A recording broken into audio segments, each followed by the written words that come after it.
इस्लामाबाद में भट्टा मालिकान के लिए जबरी मशक्कत न लेने का बयान हलफी लाजमी करार। चीफ इलेक्शन कमिश्नर इस्लामाबाद ने अहकाम जारी कर दिए। हाई कोर्ट को भी आगाह कर दिया गया।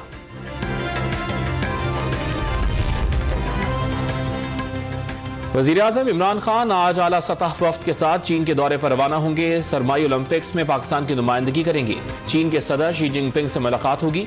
वज़ीर आज़म के दौरे के बाद चीन की ताजिर बरादरी बड़े पैमाने पर सरमायाकारी करेगी। फवाद चौधरी का बयान। IMF ने पाकिस्तान के लिए छठी किस्त की मंजूरी दे दी। $1 अरब एक हफ्ते में मुंतकिल हो जाएंगे। प्रोग्राम की मंजूरी से मईशत के इस्तेहकाम और इस्लाहात के अमल में मदद मिलेगी। फवाद चौधरी का ट्विटर पैगाम।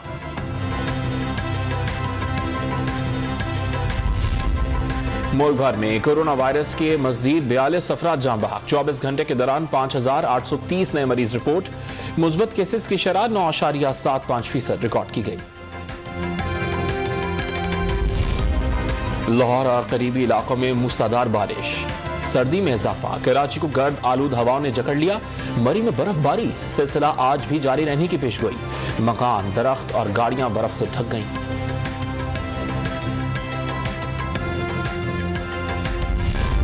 वज़ीर आला पंजाब उस्मान बज़ार का तुनसा शरीफ में पनाहगाह का दौरा। हर शख्स के पास गया, मुसाफिहा किया। मुकीम अफराद के साथ बैठकर खाना भी खाया। दोनों हाथों से महरूम शख्स की डेप्यूटी कमिश्नर को इमदाद फराहम करने की हिदायत।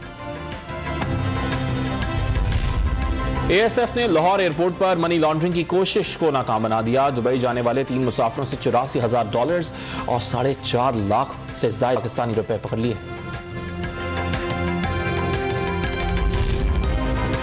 लाहौर कलंदर्स ने पेशावर ज़ल्मी को 29 रन से हराकर BSL 7 में दूसरी कामयाबी समेट ली। पाकिस्तान सुपर लीग में आज क्वेटा ग्लैडिएटर्स और इस्लामाबाद यूनाइटेड की टीमें मद्दे मुकाबिल होंगी।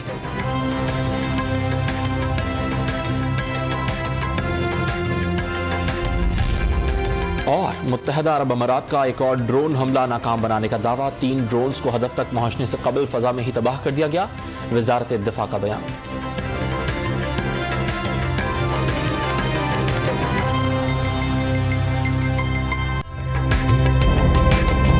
ताज़ा तरीन वीडियोस के लिए हमारा YouTube चैनल सब्सक्राइब करके बेल आइकन प्रेस करिए ताकि आपको मिले हर अपडेट सबसे पहले।